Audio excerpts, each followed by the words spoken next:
Hello दोस्तों, Omkar institution में आपका स्वागत है। आज है दोस्तों 31 अगस्त और आज हम 31 अगस्त का करंट अफेयर्स डिस्कस करेंगे। डिस्कस करने से पहले मैं आपको एक बार फिर बता देना चाहूंगा दोस्तों, ये है ऑपरेशन सीरीज और इस ऑपरेशन सीरीज में हम करंट अफेयर्स के साथ साथ स्टैटिक पोर्शन भी कंप्लीट करते हैं। इसके साथ साथ दोस्तों हम उस टॉपिक को उस आधार पर समझते हैं जिससे कि एक बेसिक जो है आपकी सोच का क्या हो, डेवलपमेंट हो। इसके साथ दोस्तों यदि आप कभी भी किसी भी खबर को अगर पढ़ते हो, कोई सा भी विषय हो, उस विषय के बारे में एक बेसिक नॉलेज होना चाहिए, जो हम यहाँ पर उस बिंदु पर भी ध्यान देते हैं। ठीक है, आज की हमारी प्रमुख खबरें जो है एक बार देख लेते हैं दोस्तों, फिर जो है हमारा सेशन हम प्रारंभ करेंगे। ठीक है, ये है हमारी कुछ प्रमुख खबरें। सबसे पहले दोस्तों यहाँ पर देखो, पेरिस पैरा ओलंपिक 2024, एक दिन में भारत ने किए 4 मेडल अपने नाम। दोस्तों, भारत के इतिहास में और ओलंपिक के इतिहास में अगर भारत के संदर्भ में देखा जाए तो यहाँ पर भारत ने पेरिस पैरा ओलंपिक में 4 मेडल जो है एक ही दिन में हासिल किए हैं। कल यानी 30 अगस्त को जो है भारत ने 4 मेडल जीते हैं और ये इनके प्रमुख प्रमुख खिलाड़ी हैं। और इनके नाम के साथ साथ दोस्तों इनके बारे में सारी चीजें समझेंगे, एग्जाम में किस हिसाब से प्रश्न बन सकता है, उन सारे बिंदुओं को भी अपन यहाँ पर देखेंगे। ठीक है, तो ये चारों है हमारे देश के होनहार खिलाड़ी जिन्होंने क्या किया है दोस्तों, यहाँ पर पेरिस पैरा ओलंपिक में अपना नाम रोशन किया है। चलो फिर आगे बात करते हैं दोस्तों, solar energy corporation of India limited को नवरत्न का दर्जा प्राप्त हुआ है। नवरत्न का दर्जा प्राप्त हो गया है किसको दोस्तों? Solar energy corporation of India limited. Akshay ऊर्जा के लिए सतत रूप से काम करने वाली इस कंपनी को जो है अब क्या है दोस्तों, नवरत्न का दर्जा मिल चुका है। इस पर भी हम क्या करेंगे, यहाँ पर डिस्कस करेंगे। फिर बात करते हैं दोस्तों, डॉक्टर टीवी सोमनाथन ने नए कैबिनेट सचिव का पदभार संभाला है। राजीव गोबा जी के स्थान पर अब कौन बन गए दोस्तों कैबिनेट सचिव? टीवी सोमनाथन।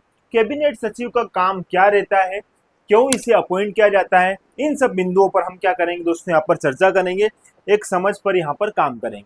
फिर बात करते हैं, भारतीय सेना ने प्रोजेक्ट नमन, कौन सा दोस्तों प्रोजेक्ट? प्रोजेक्ट नमन का शुभारंभ किया है और पूरे भारत में स्पर्श केंद्रित कॉमन सर्विस सेंटर स्थापित किए जाएंगे। ठीक है, प्रोजेक्ट नमन इंपोर्टेंट है भारतीय सेना के तीनों दलों के लिए दोस्तों, चाहे वो नभ हो, थल हो, जल हो। एक अच्छी पहल है, इसके बारे में भी हम यहाँ पर क्या करेंगे, देखेंगे। फिर अगला बिंदु हमारे दोस्तों, प्रधानमंत्री श्री नरेंद्र मोदी ने मुंबई महाराष्ट्र में ग्लोबल फिनटेक फेस्ट 2024 को संबोधित किया है। ये बिंदु भी अच्छा है, हम इसको भी अच्छे से देखेंगे। भारतीय नौसेना जहाज तबर ने, नौसेना का जहाज कौन सा हमारा? तबर ने स्पेनिश नौसेना जहाज अटालाया, कौन सा दोस्तों? अटालाया, इसके साथ समुद्री साझेदारी पर अभ्यास किया है। इंपोर्टेंट है, दोनों देशों के मध्य नौसेना के बीच में जो हुआ यह अभ्यास, ये भी याद रखना है। फिर बात करते हैं दोस्तों, भारत और मलेशिया ने पर्यटन के क्षेत्र में सहयोग को मजबूत करने के लिए समझौता ज्ञापन पर हस्ताक्षर किए। मलेशिया आप जानते हो दोस्तों, मलेशिया भारत में बहुत सारे पर्यटक जो है मलेशिया के भारत में आते हैं, इनका आगमन चलता रहता है। इसी बात को ध्यान में रखकर पर्यटन के क्षेत्र में सहयोग को और मजबूत बढ़ाया जाए, इसी बात को ध्यान में रखकर भारत और मलेशिया के मध्य में क्या हुआ है, समझौता ज्ञापन पर हस्ताक्षर हुआ है। फिर हमारा अगला बिंदु दोस्तों, प्रधानमंत्री मोदी महाराष्ट्र में वाधवन वाधवन बंदरगाह का उद्घाटन करेंगे। इंपोर्टेंट है ये उद्घाटन, मत्स्य जो है यहाँ पर मत्स्य पालन अधिक मात्रा में हो, इसके लिए भी बहुत सारी परियोजनाएं भी यहाँ पर लॉन्च की गई है माननीय नरेंद्र मोदी जी द्वारा। इस पर हम बात करेंगे दोस्तों। फिर आगे बात करते हैं, सिंगापुर एयरलाइंस को विस्तारा एयर इंडिया विलय के लिए मंजूरी मिली। सिंगापुर एयरलाइन जो है अब लगभग 25% तक जो है अपना विदेशी निवेश जो है, प्रत्यक्ष निवेश जो है कहाँ पर कर सकती दोस्तों? एयर इंडिया में कर सकती है, इसके लिए इसको मंजूरी मिल गई है। पूरी कहानी समझेंगे, विस्तारा की भी, एयर इंडिया की भी और सिंगापुर एयरलाइंस की भी। ठीक है, अच्छे से समझाऊंगा, पूरी कहानी आपको यहाँ पर आएगी समझ में। फिर करेंगे दोस्तों रिवीजन, जो कल हमने देखा था 30 अगस्त का करंट अफेयर्स, उसको हम यहाँ पर क्या करेंगे, उनका इस फॉर्म में हम क्या करेंगे, उनके ऑब्जेक्टिव लगाएंगे। तो सारे प्रश्नों का वहां पर हम ऑब्जेक्टिव भी लगाएंगे और पहले जो है आज का हमारा करंट अफेयर डिस्कस करेंगे। ठीक है, चलो कहानी शुरू करते हैं दोस्तों। अब ये है दोस्तों पेरिस पैरा ओलंपिक। आप जानते हो पेरिस पैरा ओलंपिक जो है 2024 का कहाँ हो रहा है? पेरिस में हो रहा है और ये 28 अगस्त से लेके 8 सितंबर तक चलने वाला है। बेसिक जानकारी आपको पता है दोस्तों, इसमें ज्यादा बताने की आवश्यकता नहीं है। कहानी जो है आज की वो देखते हैं दोस्तों। यहाँ पर एक दिन में भारत ने कितने मेडल जीत लिए दोस्तों? यहाँ पर 4 मेडल। ठीक है, अब ये 4 मेडल जीत तो लिए हमने, अब इन 4 मेडल को किस किस ने जीता है ये देखिए दोस्तों। सबसे पहले फोटो दिख रहा होगा आपको अवनी लेखरा का। अवनी लेखरा जो है, इन्होंने भारत को पेरिस पैरा ओलंपिक में पहला गोल्ड दिला दिया है, ये आप जानते हो। इन्होंने दोस्तों, इनकी वेट कैटेगरी देखना क्या है, किसमें खेलते हैं ये दोस्तों, तो 10 मीटर एयर राइफल, ठीक है। 10 मीटर एयर राइफल की जो SH1 कैटेगरी है, SH1 स्पर्धा है, इसमें इन्होंने क्या दिलाया है, भारत को गोल्ड दिलाया है। दोस्तों समझना, 10 मीटर एयर राइफल के बाद जो SH1 स्पर्धा है ये क्या होती है।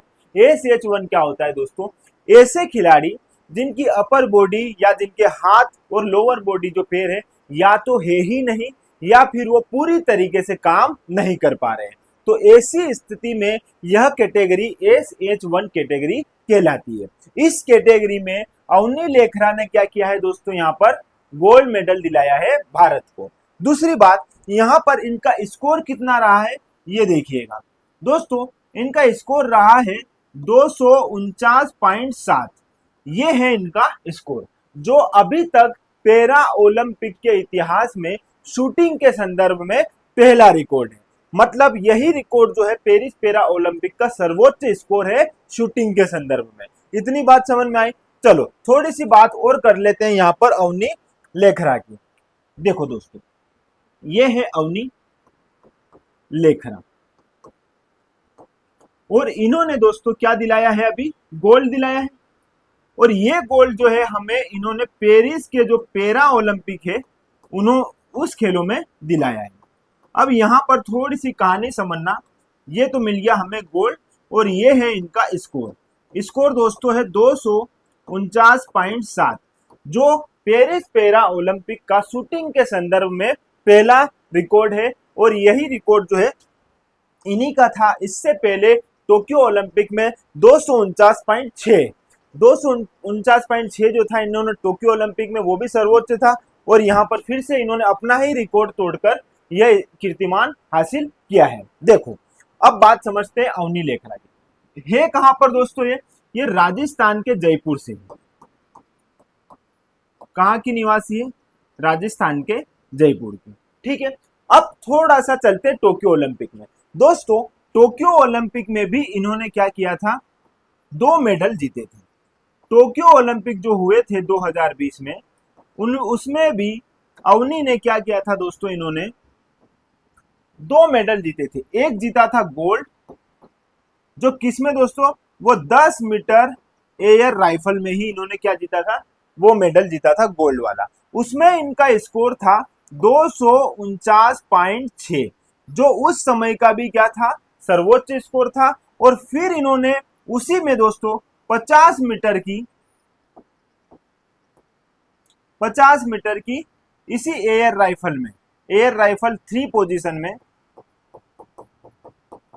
क्या जीता था दोस्तों, ब्रॉन्ज मेडल जीता था।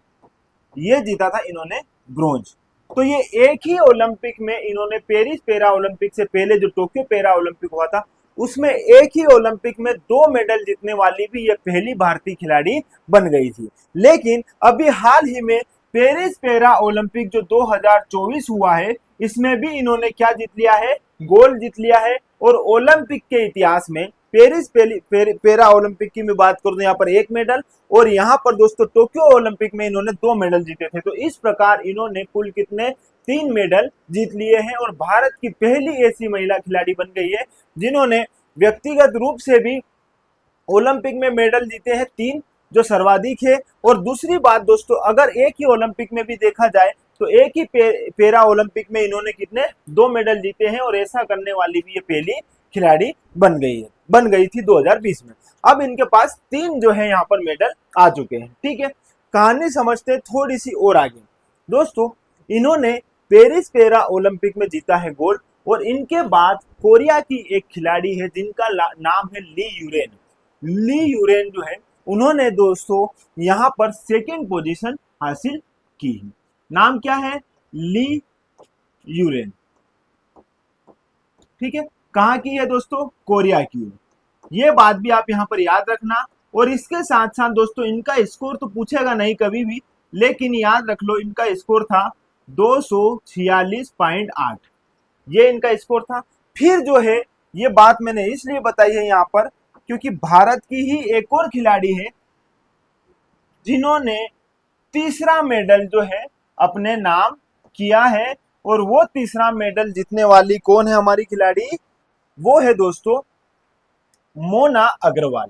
कौन है दोस्तों, मोना अग्रवाल। ये है मोना अग्रवाल, और इन्होंने ही दोस्तों क्या किया है यहाँ पर ब्रॉन्ज मेडल प्राप्त किया है पेरिस पैरा ओलंपिक में। और इनका स्कोर कितना रहा है, तो इनका स्कोर रहा है 228.7, और ये है थर्ड स्थान पर रही, और इन्होंने भारत को जो है क्या दिलाया दोस्तों, ब्रॉन्ज मेडल जिताया। ठीक है, ये भी कहाँ की है मोना अग्रवाल, ये भी राजस्थान के जयपुर की है। थोड़ी सी कहानी समझना मोना अग्रवाल की भी दोस्तों, ये राजस्थान के जयपुर की निवासी है और 37 ईयर ओल्ड है, मतलब दोस्तों 37 साल की है ये महिला। और इन्होंने, इनके कितने बच्चे हैं दोस्तों, 2 बच्चे हैं दोस्तों। देखो हौसले की बात देखो, यहाँ पर 2 बच्चे हैं, पावन इनके अच्छे से काम करते नहीं है, पोलियो से ग्रसित थी है, और दोस्तों 2 बच्चे हैं, 37 साल की उम्र है, उसके बावजूद हौसला देखो, इन्होंने पेरिस पैरा ओलंपिक में इतिहास रच दिया है और ब्रॉन्ज मेडल जीत लिया है। दोस्तों 5 साल का इनका एक बच्चा है, 3 साल की एक इनकी गुड़िया है, उसके बावजूद यहाँ तक पहुंचना, इतनी सारी जो है पारिवारिक सामाजिक गतिविधियां होने के बावजूद भी यहाँ तक पहुंचना अपने आप में एक बहुत बड़ा चैलेंज है, जो इन्होंने यहाँ पर इसको पूरा करके दिखाया है। ठीक है, तो दोस्तों जीवन में आप क्या हो, कैसे हो, आपकी मानसिकता यही निर्भर करती है कि आप कितने मजबूत हो। शारीरिक रूप से कई बार क्षति हो जाती है, लेकिन मानसिक रूप से आपके हौसले जो है वो कितने कितने दृढ़ संकल्प से आपने अपने हौसलों को बुना है, इस बात को यहाँ पर इन लोगों ने क्या किया है, सिद्ध किया है। ठीक है, चलो बात करते हैं अब आगे की। ये है दोस्तों हमारे तीसरे प्लेयर प्रीति पाल। इनका नाम क्या है दोस्तों, प्रीति पाल। और प्रीति पाल जो है दोस्तों, ये याद रखना T35 की जो रेसिंग कैटेगरी है उसमें 100 मीटर स्पर्धा में यह भारत की पहली ऐसी खिलाड़ी बन गई है जिन्होंने पेरिस पैरा ओलंपिक में और पैरा ओलंपिक के इतिहास में ट्रैक में, रनिंग में भारत को क्या दिलाया है, मेडल दिलाया है। और इन्होंने मेडल कौन सा दिलाया है दोस्तों, ब्रॉन्ज मेडल।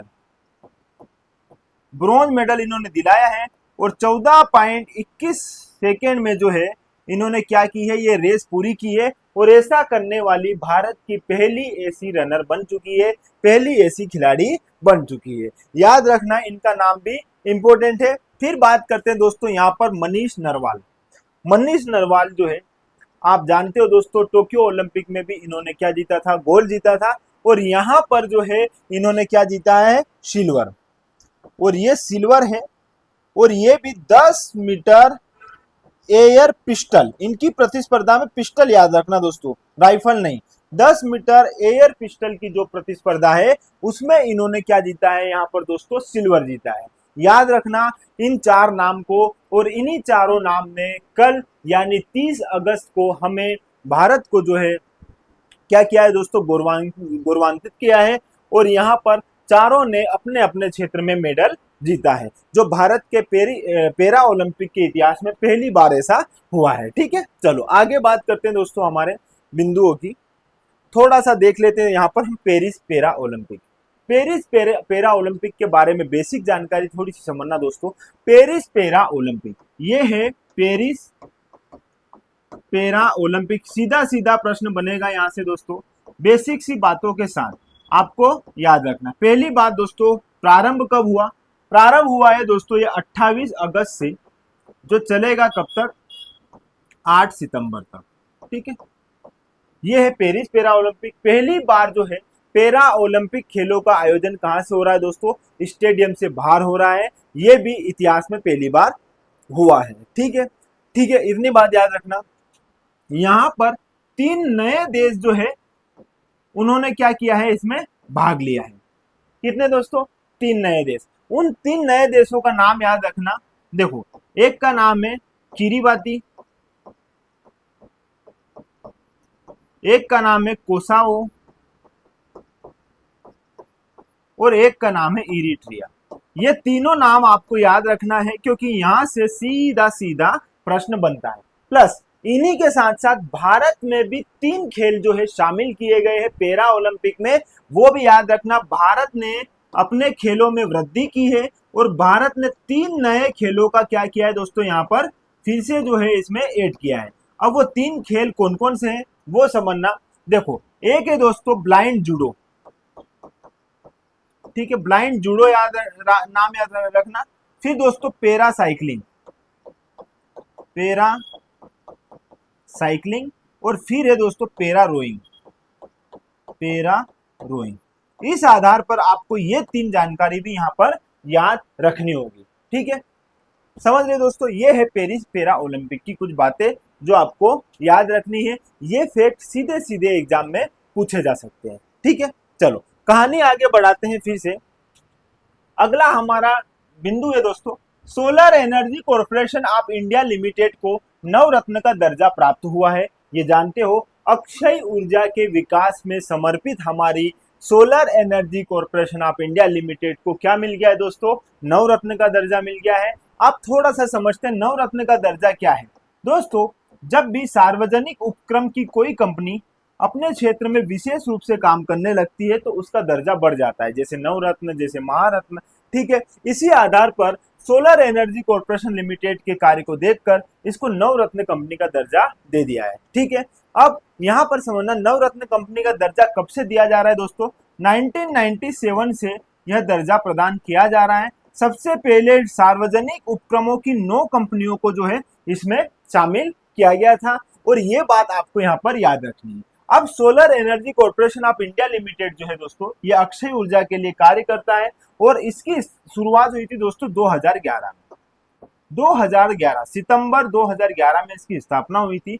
ये भी आप यहाँ पर याद रखना। इसका हेडक्वार्टर भी देख लीजिएगा, न्यू दिल्ली में जो है इसका क्या है दोस्तों, हेडक्वार्टर है, और हाल ही में इसे नवरत्न का दर्जा दे दिया है। अब आपको बात क्या याद रखनी है, इंपॉर्टेंट ये है कि एग्जाम में पूछता क्या है। एग्जाम में सीधे सीधे पूछ लेता है कि भारत में नवरत्न कंपनियों की संख्या कितनी है, महारत्न कंपनियों की संख्या कितनी। इस आधार पर अगर मैं नवरत्न कंपनियों की बात करूं दोस्तों, तो यहाँ पर इसको फिर से नवरत्न का दर्जा दे दिया है। तो 16 ऐसी कंपनियां हो चुकी है दोस्तों जो अगस्त 2024 तक नवरत्न कंपनियां हैं। मतलब 2 अगस्त 2024 तक का मैं आंकड़ा बताऊं तो 16 नवरत्न कंपनियां यहाँ पर स्थापित हो चुकी है, ठीक है। कहानी आपको अच्छे से समझ में आ गई होगी। अगला बिंदु है दोस्तों हमारा, डॉक्टर टीवी सोमनाथन ने नए कैबिनेट सचिव का पदभार संभाला। ये है हमारे टीवी सोमनाथन, और इन्होंने कैबिनेट सचिव का जो है पद संभाल लिया है। मतलब दोस्तों, इससे पहले जो कैबिनेट सचिव थे हमारे राजीव गौबा जी, उनको क्या है सेवानिवृत्त कर दिया गया है, और उनके स्थान पर जो है किसने स्थान लिया है दोस्तों, यहाँ पर टीवी सोमनाथन जी ने। तो डॉक्टर टीवी सोमनाथन जी जो है अब हमारे क्या बनेंगे, कैबिनेट सचिव। समझते हैं दोस्तों कैबिनेट सचिव क्या है। कैबिनेट सचिव जो है ये प्रधानमंत्री के अधीन क्या करता है दोस्तों, कार्य करता है, और यहाँ पर अक्सर जो है आप देखते हो आईएएस अधिकारियों को ही चयन किया जाता है। यहाँ पर समझना, ये जो टीवी सोमनाथन जी है ना दोस्तों, ये भी 1987 बैच के क्या है, आईएएस अधिकारी। और बाद में आप समझते ही हो कि जो आईएएस अधिकारी अच्छी सर्विस दे देते हैं, उनका समय लगभग पूरा होने लगता है, तो उनको कैबिनेट सचिव के रूप में नियुक्त कर दिया जाता है। यह कैबिनेट सचिव जो है दोस्तों क्या है, ये सिविल सेवक जो रहते हैं उनका प्रमुख होता है। और भारतीय संविधान में इसको इतना महत्व दिया है कि जो इंडिया में जहां जहां जितने भी सिविल सेवक है उन सबका क्या है, ये प्रमुख होता है दोस्तों। कौन, कैबिनेट सचिव। कैबिनेट सचिव इसका प्रमुख होता है, और ये प्रधानमंत्री कार्यालय जो है या प्रधानमंत्री जो है उसके अधीन क्या करता है, काम करता है, ठीक है। एक बेसिक समझ जो है आपको होनी चाहिए। और यहाँ पर टीवी सोमनाथन जी को यहाँ पर नया कैबिनेट सचिव नियुक्त कर दिया है। बात करते दोस्तों, भारतीय सेना ने प्रोजेक्ट नमन, कौन सा प्रोजेक्ट दोस्तों, प्रोजेक्ट नमन का शुभारंभ किया है, और पूरे भारत में स्पर्श केंद्रित कॉमन सर्विस सेंटर स्थापित किए जाएंगे। बात समझना दोस्तों प्रोजेक्ट नमन की। आप जानते हो दोस्तों, सेना में हमारा थल सेना भी आ जाएगा, जल सेना भी आ जाएगा, और वायु सेना भी आ जाएगा। तो यहाँ पर तीनों सेना जो है, इन तीनों सेनाओं के लिए यह प्रोजेक्ट लाया गया है। अब किस प्रकार यह काम करेगा दोस्तों, क्या होता है, जो परिजन होते हैं, सेना के सिपाही तो अपने कार्यों में लगे रहते हैं, लेकिन परिजन जो है पेंशन को लेके बहुत बार क्या होते हैं, परेशान होते हैं। कई बार शहीद हो जाते हैं हमारे सिपाही, तो ऐसे में उनके घर वालों को पेंशन दी जाती है। उनके लिए जितनी सहायता हो जाती हो सकती है उतनी सरकार देती है। ऐसी स्थिति में कई बार पेंशन को लेके रोक टोक इधर उधर चलती रहती है। इसी बात को ध्यान में रखकर यह प्रोजेक्ट लाया गया है, प्रोजेक्ट नमन। और यह प्रोजेक्ट नमन क्या करेगा दोस्तों, डिजिटल जो होता है हमारा डिजिटलीकरण जो है, इससे उन लोगों को जोड़ेगा भी सही, और जो बीच में कई कई बार जो है पेंशन रुक जाती है, अटक जाती है किसी कारणवश, उनके लिए एक समाधान निश्चित करेगा, ताकि परिजनों को समय पर जो है पेंशन और इनका लाभ मिल सके। और यह है तीनों सेनाओं के लिए बनाया गया प्रोजेक्ट, प्रोजेक्ट नमन। ठीक है, इंपॉर्टेंट है, अच्छे से इसको आप यहाँ पर देख लीजिएगा। बात करते हैं दोस्तों, प्रधानमंत्री श्री नरेंद्र मोदी ने मुंबई महाराष्ट्र में ग्लोबल फिनटेक फेस्ट 2024 को संबोधित किया है। यहाँ पर GFF ग्लोबल फिनटेक फेस्टिवल समझना कहां पर दोस्तों, महाराष्ट्र में। महाराष्ट्र में भी कहां पर, मुंबई में। दोस्तों 800 से अधिक उद्यमी यहां पर आएंगे, अपना विचार रखेंगे, देश विदेश से जो है जितने भी उद्यमी जो है अपनी सोच अपने स्किल्स को रखेंगे, बात करेंगे। और इसी आधार पर भारत में भी उद्यमी को लेकर, इंटरप्रेनर को लेकर क्या है, यहाँ पर एक अच्छा सब्जेक्ट, जो अच्छा विषय जो है यहाँ पर ये लेकर आए हैं। और इससे क्या होगा दोस्तों, ज्यादा से ज्यादा इंटरप्रेनरशिप बढ़ेगी, जिससे जो है हमारे देश को ही क्या मिलेगा, इससे फायदा मिलेगा। ठीक है, आगे बात करते हैं दोस्तों हमारे अगले बिंदु की। भारतीय नौसेना जहाज तबर, भारत का नौसैनिक जहाज क्या है दोस्तों, तबर है। ठीक है, इसने स्पेनिश नौसेना जहाज अटालाया, और स्पेन का कौन सा है जहाज यहाँ पर, अटालाया, इसके साथ क्या क्या किए दोस्तों, समुद्री साझेदारी। कई बार एग्जाम में आपसे पूछा जाता है दोस्तों कि यह समुद्री सैन्य अभ्यास किन किन देशों से संबंधित है, या फिर आपसे पूछेगा अटलाया, हाल ही में चर्चा का विषय रहा अटलाया किस देश से संबंधित है, यह क्या है, इस आधार पर प्रश्न बनते हैं। तो आपको याद रखना, भारतीय नौसेना का जहाज तबर है और स्पेनिश नौसेना का जहाज अटलाया है। इन दोनों के मध्य क्या है, समुद्री साझेदारी हुई है। बात करते दोस्तों स्पेनिश की, मतलब स्पेन की। समझते हैं दोस्तों स्पेन, देखो यह है स्पेन दोस्तों। आप जानते हो यूरोप के दक्षिण पश्चिम में स्थित यह देश है। जैसे मान लो मैं आपको यहाँ पर मोटा मोटा समझाता हूँ, आप समझने की कोशिश करना। ठीक है, चलो दोस्तों, ये है हमारा यूरोप, ये है हमारा यूरोप। और यूरोप में दोस्तों आप जानते हो यहाँ है पुर्तगाल, और यहाँ है हमारा स्पेन। क्या है दोस्तों, इस कोने पे है स्पेन। ठीक है, और यहाँ समझना दोस्तों, आप देखोगे ये वाला समुद्री जो एरिया है, उत्तरी अटलांटिक सागर, उत्तरी अटलांटिक महासागर। ठीक है, अब थोड़ी सी कहानी समझना। ये वाला रीजन जो है दोस्तों आपका ऐसे ऐसे ऐसे ऐसे फैला हुआ है, ये, और यहाँ पर है आपका दोस्तों भूमध्य सागर। कौन सा सागर, भूमध्य सागर। तो भूमध्य सागर और उत्तरी अटलांटिक के बीच स्थित है आपका कौन सा, स्पेन। और यहाँ पर दोस्तों भूमध्य सागर में ही जो है यह साझेदारी और यह अभ्यास किया जाएगा। ठीक है, कहाँ पर, भूमध्य सागर में। 2 दिवसीय ये रहेगा अभ्यास दोस्तों। 30 अगस्त को यह प्रारंभ हो जाएगा। ठीक है, स्पेन की राजधानी भी आप समझ लीजिएगा दोस्तों, मैड्रिड। मैड्रिड क्या है, स्पेन की राजधानी है। तो थोड़ी सी कहानी जो है आपको यहाँ पर समझनी है। और ये यहाँ से किससे जुड़ा हुआ है, फिर यहाँ नीचे क्या आ जाएगा दोस्तों, अफ्रीका। ठीक है, ये है आपका अफ्रीका। सारी बातें आपको यहाँ पर आई होप समझ में आई होगी। तो ये 2 देशों के बीच में हमारा क्या हो रहा है, यहाँ पर एक नौसैनिक या समुद्री अभ्यास प्रारंभ किया जाएगा। ठीक है, चलो आगे बात करते हैं दोस्तों। भारत और मलेशिया ने पर्यटन के क्षेत्र में सहयोग को मजबूत करने के लिए समझौता ज्ञापन पर हस्ताक्षर किए। किसने दोस्तों, भारत और मलेशिया ने। आप जानते हो मलई देश भारत से कितना जुड़ा हुआ है दोस्तों। आप ये भी जानते हो कि प्रति वर्ष बहुत सारे पर्यटक जो है भारत में आते हैं, कहाँ से, मलेशिया से। और भारत के भी बहुत सारे पर्यटक जाते हैं मलेशिया में। तो दोनों देशों के बीच में आपसी रूप से क्या हो दोस्तों, अच्छे से संबंध स्थापित हो, पर्यटन के क्षेत्र में भी वह एक दूसरे को सहयोग करे, आगे बढ़े, इस बात को ध्यान में रखकर यह समझौता किया हुआ है। आप जानते हो पिछले वर्ष अगर 2020, 21 या 22 की भी मैं बात करूं दोस्तों, तो लगभग 2.5 लाख के आसपास जो है यहाँ पर पर्यटक मलेशिया से भारत में आए हैं। और यहाँ पर आप मलेशिया के बारे में जानते हो दोस्तों, कुआलालंपुरम जो है इसकी राजधानी है। कुआलालंपुर, कुआलालंपुर इसकी क्या है, राजधानी है। लेकिन अभी आपको याद, एक नाम याद रखना दोस्तों, यही एक शहर है मलेशिया का, पुत्रजया। और पुत्रजया में जो है यहाँ पर संयुक्त रूप से इसकी राजधानी को स्थानांतरित किया जा रहा है। ये बात भी आप यहाँ पर इंपॉर्टेंट है, याद रख लेना। मलय सागर से दो भागों में विभाजित हुआ मलेशिया जो है, यहाँ पर आपके लिए इंपॉर्टेंट है, इसकी राजधानी भी। और संयुक्त रूप से अभी इसकी राजधानी को यहाँ पर स्थानांतरित किया जा रहा है पुत्रजया पर। और भारत का अगर पर्यटक के क्षेत्र में देखा जाए तो एक सहयोगी देश है।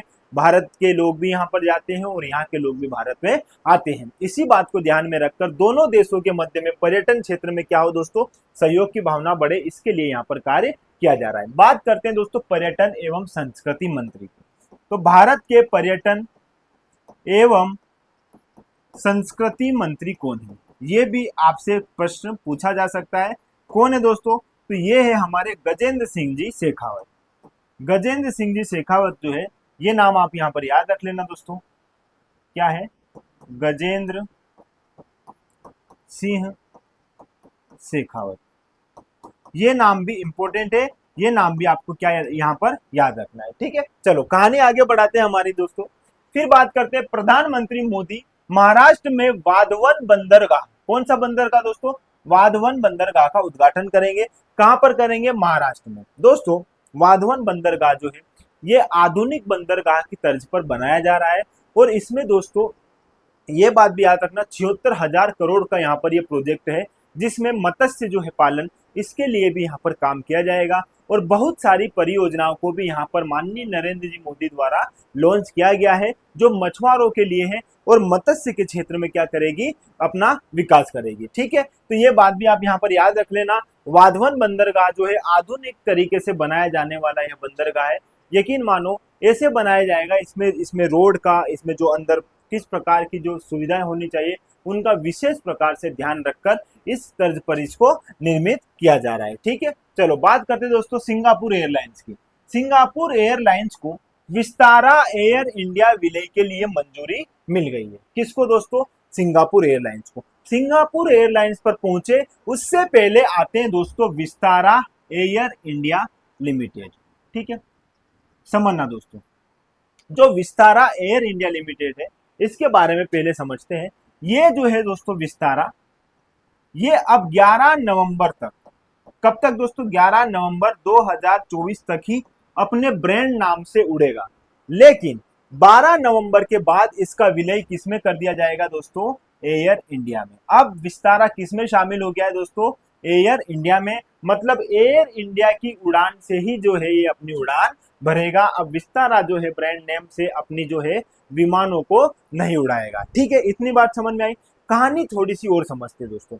हाल ही में सिंगापुर एयरलाइंस को भी जो है कैबिनेट ने मंजूरी दे दी है, और वो भी अब एयर इंडिया में क्या कर सकता है, अपना डायरेक्ट इन्वेस्ट कर सकता है, प्रत्यक्ष निवेश कर सकता है, लगभग 25% तक। ठीक है, तो ये समझौता एक अच्छा समझौता है। इसके बाद बात करते हैं दोस्तों थोड़ी सी और यहाँ पर विस्तारा की। देखो विस्तारा जो है दोस्तों, इस पर जो है सिंगापुर एयरलाइंस का भी स्वामित्व है और टाटा का भी है। ठीक है, ठीक है, एयर इंडिया जो है, एयर इंडिया पर किसका स्वामित्व है दोस्तों, आप जानते हो टाटा समूह का। ठीक है, टाटा समूह जो है इसी के द्वारा संचालित होती है आपकी एयर इंडिया। तो ये जो विस्तारा है ना दोस्तों, इस विस्तारा पर टाटा समूह का भी स्वामित्व हो जाएगा और सिंगापुर एयरलाइंस का भी इस पर स्वामित्व है। तो इस आधार पर यहाँ पर सिंगापुर को भी जो है भारत में अब कैबिनेट ने मंजूरी दे ही दी है। तो ये जो है एयर इंडिया में क्या करेगा, अब इन्वेस्ट करेगा, डायरेक्ट रूप से, प्रत्यक्ष रूप से उसमें निवेश कर सकता है 25% तक। इंपॉर्टेंट है, ये बात भी आप यहाँ पर याद रखना। अब विस्तारा जो है अपने नाम से उड़ान नहीं भरेगा, कब तक, 12 नवंबर से पहले तक ये कर सकता है, 11 नवंबर तक अपने नाम से उड़ान भरेगा। लेकिन फिर जो है इसको एयर इंडिया के विलय में इसको भी मंजूरी दे दी गई है। ठीक है, और एयर इंडिया का स्वामित्व किसके पास है दोस्तों, टाटा समूह के पास। सारी कहानी समझ में आई। चलो बात करते हैं हमारे कल के क्वेश्चन की रिविजन की। ठीक है, पहला है दोस्तों यहाँ पर, फ्रांस के राष्ट्रपति इमैनुअल मैक्रोन ने कब पेरिस पैरा ओलंपिक 2024 खेलों की शुरुआत की घोषणा की है। कब की है दोस्तों, ये की है 28 अगस्त। आप जानते हो 28 अगस्त से 8 सितंबर तक चलने वाले पेरिस पैरा ओलंपिक की जो है यहाँ पर घोषणा किसने कर दी है? फ्रांस के राष्ट्रपति मैक्रो इमैनुअल या इमैनुअल मैक्रो ने। ठीक है, ये बात आपको पता है, हमने सारी बातें यहाँ पर पेरिस पैरा ओलंपिक की कर ली है। आईसीजी का पहला स्वदेशी रूप से विकसित प्रदूषण नियंत्रण पोत कौन? ये हमारा स्वदेशी रूप से विकसित पहला जो है दोस्तों प्रदूषण नियंत्रण पोत है।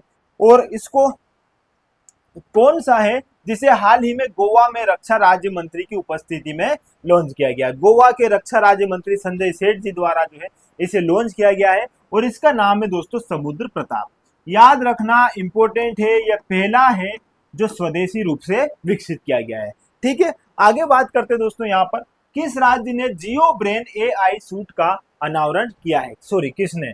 तो यहाँ पर मुकेश अंबानी जी जो है इन्होंने एआई से लेस जियो ब्रेन को जो है लॉन्च कर दिया है। यह जियो ब्रेन क्या करेगा दोस्तों? यह जो 5G नेटवर्क जियो ने लॉन्च किया है उसकी गुणवत्ता में सुधार लाएगा, उसकी मदद करेगा। उसके साथ साथ ये एआई जो है आर्टिफिशियल इंटेलिजेंस क्या करेगा? जितने भी उद्यमी है उनकी हेल्प के लिए एप्लीकेशन का निर्माण करेगा और उनकी जितनी मदद हो सके उतना यहाँ पर ये सूट काम करेगा। ठीक है, इसी बात को ध्यान में रखकर मुकेश अंबानी जी ने इनका क्या किया है? इसका अनावरण किया है। बात करते दोस्तों रेलवे बोर्ड के अध्यक्ष और सीईओ के रूप में किसे चुना गया है? तो रेलवे बोर्ड के अध्यक्ष और इसके सीईओ के रूप में सतीश कुमार को चुन लिया गया।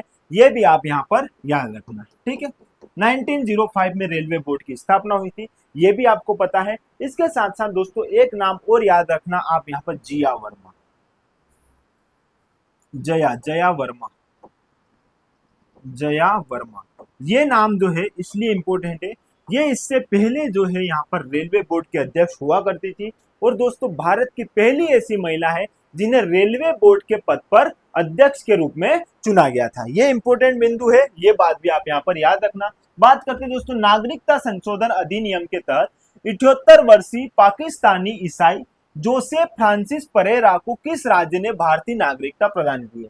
किसको दोस्तों? ईसाई जोसेफ फ्रांसिस। अब ईसाई जोसेफ फ्रांसिस जो है 2013 से पहले पाकिस्तान में रहते थे, फिर इन्होंने गोवा में आके निवास किया और हाल ही में आप जानते हो दोस्तों 2019 में जो है सीए आया और इसके अनुसार जो भी व्यक्ति भारत में रह रहा है, कब से रह रहा है दोस्तों? तो जो व्यक्ति भारत में 2014 से रह रहा है या इससे पहले से रह रहा है उन लोगों को यहाँ पर क्या दी जाएगी? नागरिकता दी जाएगी। और वो नागरिकता दी कैसे जाएगी? वो कहाँ का व्यक्ति होना चाहिए? पाकिस्तान, ठीक है, और बांग्लादेश और अफगानिस्तान, इन तीनों मुस्लिम कंट्री का अगर कोई व्यक्ति है जो रह रहा है इन तीनों कंट्री में और वह गैर मुस्लिम होना चाहिए। और यदि वह गैर मुस्लिम है और वो भारत में नागरिकता लेना चाहे तो इस आधार पर जो है उसको नागरिकता प्रदान की जाएगी। और यह व्यक्ति कौन है दोस्तों? ईसाई जोसेफ फ्रांसिस, जो भारत के पहले ऐसे ईसाई व्यक्ति है जिन्होंने पाकिस्तान से आकर जो है यहाँ पर क्या की है? नागरिकता प्राप्त की है। सारी बातें मैंने यहाँ पर बताई थी। भारत की दूसरी परमाणु ऊर्जा संचालित पनडुब्बी कौन सी है? दूसरी दोस्तों यहाँ पर पहली कौन सी थी? अरिहंत। आईएएस अरिहंत जो है दोस्तों भारत की पहली परमाणु ऊर्जा से संचालित की जाने वाली पनडुब्बी थी। 2009 में इसे लॉन्च किया था मनमोहन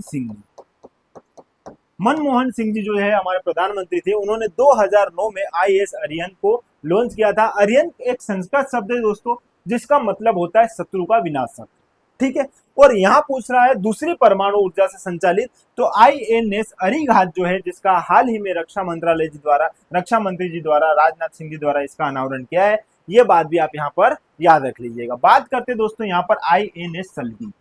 आईएनएस सल्की जो है यह भारत की पहली परमाणु नहीं है दोस्तों, पनडुब्बी है केवल, ये पहली पनडुब्बी है। ये याद रखना इंपॉर्टेंट है, एग्जाम में इस बात को लेके थोड़ा सा कंफ्यूजन रहेगा आपको। तो ये परमाणु से संचालित नहीं है, ये नॉर्मल है, जो पहली पनडुब्बी थी और इसे राजीव गांधी जी द्वारा जो है लॉन्च किया गया था।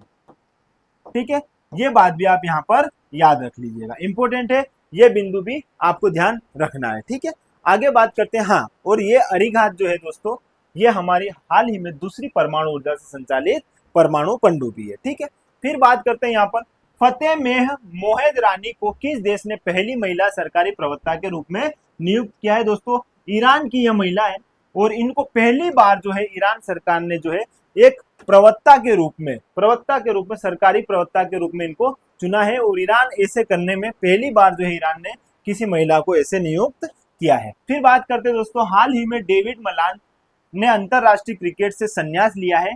यह किस देश से संबंधित है? दोस्तों डेविड मलान जो है ये इंग्लैंड से संबंधित है।